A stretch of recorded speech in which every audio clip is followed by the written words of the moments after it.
It's time to talk NBA here. We have just the man for the job from South Jersey in the house. West Finals Game 2 on tap. Please welcome Billy Brisbane to the show. Brizzy, how are you? Doing good, man. Rolling off of a nice little Miami Heat bet. It's a nice way to comprehend the Sixers loss. And I'm here publicly to say, Jim, no longer a Sixer fan. No longer a Sixer fan. Oh man, yeah, it's tough. It is tough. I hope you don't hire. Wadiama we trust. I hope you don't hire JJ Redick though. I want to hire him, but nobody else does. Everybody I talk to is like, people are against the Redick signing. You mean they? We're speaking in past tense. I hope they hire Mike D'Antoni. Oh yeah, get some short shorts out there. Get some short shorts. Get James Harden back out there, man. They'll be all right. That guy's a winner. He's won. Oh, wait a minute. Oh, no, he's not. No, hey, that's a day thing. It's in the past. Oh, you're right. He hasn't won shit. Go Spurs. Maybe he'll fit just in perfectly with the Sixers. Let's focus on the on the Lakers here. But yeah, you guys, you can have D'Antoni all you want, man. All right. West Finals Game 2. Denver leading the series 1-0. Billy Brisbane joining us. Let's get to work. Lakers 43-39 in the regular season, but we shouldn't talk about what they were in the regular season. They're a completely different team here in the playoffs. Going up against the Denver Nuggets, 53-29, 34-7 at home. We're in Ball Arena in Denver, Colorado. Take a look at the line history here for this one. By the way, nines are on the board. Nines are on the board for tomorrow. I can't wait to talk about that game. But let's talk about this spot here. Lakers, Denver. This opened up at Pinnacle with the Lakers +6. This was on Tuesday at 11:30 at night. That 6 lasted for 2 minutes. 2 minutes before it moved to 5.5, which is where it has been. The 5.5 got juiced a couple times a bit, up to -113. But it's a pick'em. Right now, 5.5 at a pick'em. Let's take a look at the total for this one. We have this opening up at 225.5. Let's see if it opened up at Pinnacle 225.5. It did. 225.5 juice to the under. Now 226.5 juice to the over. Obviously, the first two games of both series soared over. So we know that the betting public will be dealing with a recency bias on the total. This series has been played it's only one game. It's been played at the Denver Nuggets pace. The reason why the score was so high was because of the efficiency from both teams. It was very, very, very high.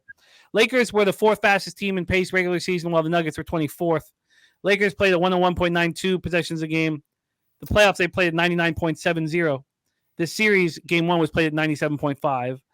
The Nuggets played at 98.74, and now they're playing at 96.37.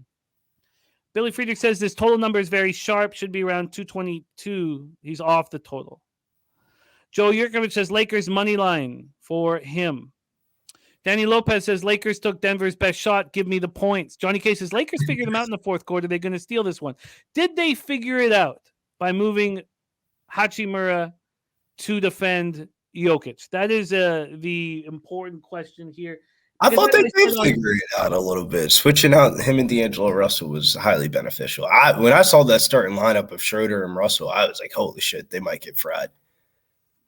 But, I mean, I said yesterday, it's not like Malone's not going to have an answer. It's not like Jokic, who's the smartest. It's a height thing, though. It's more of a height thing. The Denver Nuggets are the fourth tallest team in the NBA. They have Austin Reeves, who's 6'5", guarding a 6'10" wing of Michael Porter Jr., and he's just frying them in the first half. Like that's just common sense. Somebody's at 6'10" is probably going to score over somebody that's 6'5".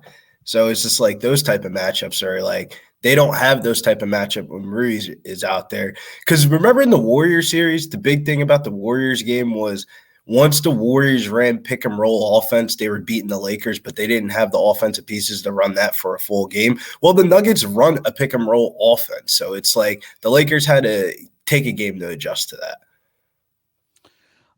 Troy saying that it's not the Hachimura that changed, it's that moving AD onto Gordon is the change here. So Andrew G says whoever wins this game will win the series. Massive game here, says Andrew G. Let's take a look at the cash flow on this one. And it's 49% of the tickets and 58% of the cash on the Lakers. From a total perspective, 39% of the tickets and 81% of the cash on the under, and yet it's climbing. The Nuggets won game one, 132, 126. Denver now 7-0 at home in the postseason, which means they are 41-7, combining the regular season home record. Jokic triple-double, 34, 21, and 11. That's his second consecutive 30-point triple-double, third in his past 5 games. And we'll see what Hachimura can do. The Nuggets received 31 points from Jamal Murray, 15 and 10 from Michael Porter Jr., and Kentavious Caldwell-Pope was incredible, I thought. 21 points. LeBron went 26, 12, and 9. Davis, 40 and 10. The Lakers shot 66.7% in the second half. You talk about the height advantage because Denver out-rebounded the Lakers 47-30. Even though they only got 11 rebounds in the second half. 36 in the first half. They out-rebounded the Lakers 36-13 in the first half. And then, as you said, adjustments were made. Lakers got more height out there. And the Lakers out-rebounded the Nuggets 17-11. Viper says Nuggets roll again. Spenny Penny bombs on Jamal Murray, 7+ assists. King Art says Denver first half game, taking Denver full game today. Denver know they let them come back. Let's hear what our guy Billy Brisbane has to say. Take it away. West Finals game 2, Lakers Nuggets. Yeah, rarely do I start betting over-unders in basketball, but I think there's a huge angle for the over-under in this game. The Lakers had to get adjusted in game 1 to defend the pick and rolls with Jokic like we were talking about earlier. Replacing Rui with D'Lo in the second half was highly beneficial for them. And in games in a series where both teams shoot 40% or better from three-point, the under is 51% in the following game. And in game 2s after the game 1 over hits, the under is 41-26 in the last 5 years. So hitting around that 70% hit rate in the last 5 years. And the over was the move in game 1, but I definitely think the under is the move in game 2. And I grabbed the under 227.5 on the opener last night. I like it. I like where you're at. When you say opener, what book opened it up that high? FanDuel 227 around that halftime of the Heat game last night. When it comes to the spread, though, I think the spread angle would have to be towards the Lakers here, man. I feel like they definitely don't want to go down 0-2. If they lose and go down 0-2, I feel like that says Denver's probably going to win this series. They would only have to win 2 out of their next 5 games. And I think the Lakers underestimated the height advantage that Denver had. I mean, like we were talking about earlier, they're the 4th tallest team in the NBA. And if they play Rui and go big, LeBron can switch towards MPJ. And MPJ is not going to be scoring, doing that shit that he was doing on Austin Reeves on LeBron James. It'll be hard for the Nuggets to repeat the same shooting numbers that they did in game 1. So I think the Lakers will find a way to cover the spread. And if they cover the spread, they probably win outright. Dogs that cover tend to win outright in the playoffs, 23-8 straight up covering at 75% this year. So if you have a hard lean towards the Lakers, I would probably go quarter unit on the Lakers plus 5.5, and then a quarter unit on the money line. But I'm more confident on the under. For player props, the only player prop that really – this is a horrible player prop day, I will say that. But the only player prop that stuck out for me was D'Angelo Russell under 4.5 assists at minus 132. Russell's defense finally got signaled out in game 1, resulted in him getting benched in the last 13 minutes of game 1. Russell's one of those people whose regular season numbers haven't really translated so far to the postseason. He hasn't gone over his assist prop in a very long time. Very, very interesting action here for you. I'd like to go over it in a second. By the way, Tone Miggins levels play today's Lakers money line plus 176. He's on D'Lo points over 13.5 plus 102, and he's on the Lakers first quarter money line, full game money line at plus 390. Billy Friedrich is on Bruce Brown points, rebounds, assists over 17.5 minus 112. Carlos Garcia saying he stays in California. What books can I use out here? The tricky part is getting your money in. In California, it can be tricky. But if you bet online, Bovada, Fliff. Those are the 3 books I would use when I'm at Bet state. US too, but bet online can be a little tricky getting your money in. Why do you say that? Even with a Visa card? It's just when you're in California. Okay. There's a struggle to get it in. I know you got family out there, so you definitely know what's up out there. I can't put Visa on Bet Online here from Toronto. Canada's Canada. You guys have very weird restriction rules. Like I have to use Skrill. We can email money transfer that Bet Online, get in like that easily. That's so weird. There's ways of getting around it. Pimp Slap play days, Lakers plus 5.5 going for 6 in a row. But those are the books here. DC Capper says, Jimmy, the whole world's on the Lakers. Denver over 227. The winning play is the under 227. I agree with the under. I'm amazed. So did you tweet out that 227.5, Brizzy? Nah, I haven't tweeted anything out. I just bet it. Can you find me at 227 actually? No. There are no there's no spots like that. There's just can I bet the alt 227 then at minus 120? Yes. And I think I can even get you a little better than that. Let me just go back to basketball here. Penny, the under full game under 2. A lot of people are talking about Anthony Davis in the chat. Yo, that is the most quiet 40-plus points I've ever seen in a basketball game in my life. I looked at the box score. I was like, wait, Anthony Davis had 42 points in that game? What the fuck? I can get you a couple things here. I can get you the under 227 at minus 110. I can get you your 227.5 at minus 117. Yeah, we'll take the minus 117. That's not bad at all. Under 227.5 at minus 117. I agree with you, DC, about the under. I just think that at this point, it looks to me like the total's going up again. So I think that's just a recency bias. People see Jokic, LeBron, and AD, and they think it's a 2K basketball game. Oh, I agree. I agree with the bias as well. I'd like to get in with you guys on the under, but I don't think I need to do that now.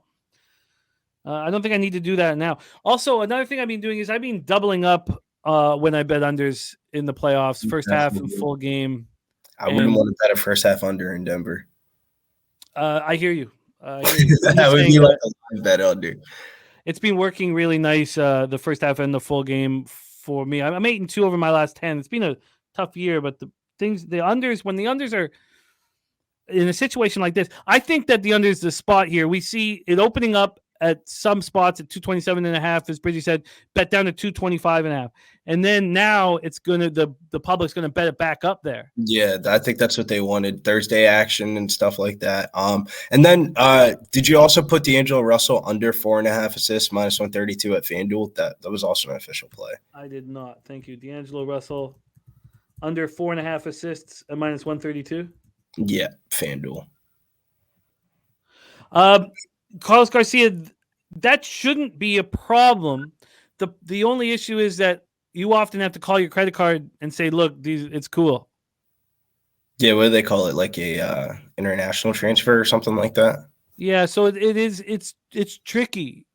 I would go on right now because like right now with the way it's changed up here, I can't get anything on Bet Online or Bet US. Now, Carlos, again, if you don't have a Bet Online account and you open up a new Bet Online account, if you type in Pub Sports, then they'll match you up to 100%, up to 1,000. But you have to go through our link on our website. You can also use the MyBookie promo code at Pub Sports. I know MyBookie's the easy one. They allow you to use PayPal, Cash App, cryptocurrency. Like they allow you to use anything. MyBookie I might have an easier time. So I would focus on those 4 books: Bovada, Bet Online, MyBookie, and Bet US is what I would do. Okay, so we have the under 227.5 for Brizzy at minus 117. Lakers plus 5.5 on the line shop for that. Brizzy, we don't have you for tomorrow. LJ will be with us tomorrow. We'd love to hear your thoughts. Do you have a plan for Game 2 Heat Celtics, or is that something that you'll be constructing this evening? My first thoughts is like Game 1 went exactly how I thought it was going to go because that trend of teams coming out of a Game 7 series and then going back at home is a very bad number. Like the team that had rest highly gets the advantage. But two things I like for tomorrow was Jaylen Brown's over 5.5 rebounds. I feel like he's got to be a little bit more aggressive on the rebounds for Boston. And I want to find some way to get on Boston, either Boston team total over Boston. I hate betting double digits, but I think Boston wins tomorrow. I just don't know how to bet it because it's a -8.5, -9, probably go up to 9.5. I think Miami did what they accomplished, kind of similar to the Sixers series. Yeah, the one thing about Miami though is I've thought that a couple times during the playoffs. Like we thought that in Game 5 in Milwaukee. They've done their job. They seem to. I just think that when your best player is your hardest worker, then you better work to his level. I mean, but Friday to Sunday though is a quick swing. Like you might as just throw away the Friday game, chill out Friday night, and go back to Miami and get ready for Sunday and hope Boston party Saturday night. I feel you, but I get some MJ vibes off of Butler. He makes eye contact with people, and they're like, "You better." Well, I'd be making it. If I was as good as Jimmy Butler in basketball and I could say fuck you to Dave Portnoy sitting sidelines, I would say fuck you so many times it would be ridiculous. He's playing so well because everything's in the flow of the game. He's just playing spectacularly well. It's been really, really, really fun to watch. And it's crazy. People in the chat were saying the Heat played better without Tyler Hero. That's cap. That is so cap. Jimmy Butler's just turning it up a notch a little bit. If they had Tyler Hero, they'd probably be blowing these teams out. And then we should answer one question here from the Fixes In is who's going to stop who for the under. This is why I agree with Billy's breakdown for the under is the Lakers are going to change their personnel to have more height on the court, which will in turn slow them down. And two, their efficiency was through the roof. We already heard Brizzy's numbers with both teams shooting over 40% from three. Their efficiency was just too. Denver didn't miss a shot in the first quarter. It was just too impressive. So I think those two things can help us get to the under, and I think that this total will get bet up by the public. So it's not as much. Jokic is a great player, but you're telling me Jokic has 20 and 12 at the end of the first quarter? God bless. J Dub says Lakers have to change the pace if they have any chance of winning. So I disagree with that. I think they need to get taller on the floor, like Billy said. So they need to make adjustments that will slow down the scoring, but in turn slow down Denver from scoring. I agree because, D'Angelo Russell and Dennis Schroeder, while they're both two offensive threats, both of those two players don't play defense at all whatsoever. So, Denver's got a 6'5", 6'7" guard right there at the two guard position. One of the two have to guard them, and then it's just pick and roll situations and stuff like that. It just makes it easier. I feel like you put Rui Hachimura and him and Vanderbilt switching in and out. Maybe not see a lot of Vanderbilt. Be interested to see if they play Lonnie Walker because Lonnie Walker's more of a long wing. And Lonnie Walker just jacks up those threes. So Strus is on fire right now. That there's some concern with Reeves. Well, Reeves is just that's who he is. Oh, I didn't know if we were talking about the Miami game or the Laker game. Oh, you're right. I was thinking Strus with the fucking Heat. But even look at the Heat total from that game. You have the Heat as the only team in the playoffs that are playing at a faster pace in the playoffs than they did in the regular season. The only team, and you can't trust everything that you remember from that squad. We had cappers in chat saying, "Oh, could be a rock fight, could be under 200." That game was soaring over immediately from start to finish. Here, I think now we could be wrong, but I think, and especially from Brizzy's breakdown, is that there's just all of the stats kind of lead you to an under after efficiency at the level that we saw in game one. So so we'll see. I've been looking at the under in both of these games. Going back to that stat, after a game one over, game two unders are 41 and 26, hitting at 70% in the last 5 years. Like, that's good enough for me to bet. I love it. I love the breakdown. I'm going to wait on the under. I'm going to wait on the under, and I still like doubling up on the first half full game. It's in the playoffs. It's been working very well for me. I hope that some of you guys are watching what Dennis Garcia is doing. He on Twitter is at Garcia Gaming. He's been betting the under on every single player prop across the board throughout the whole NBA playoffs, and he's up over 100 units.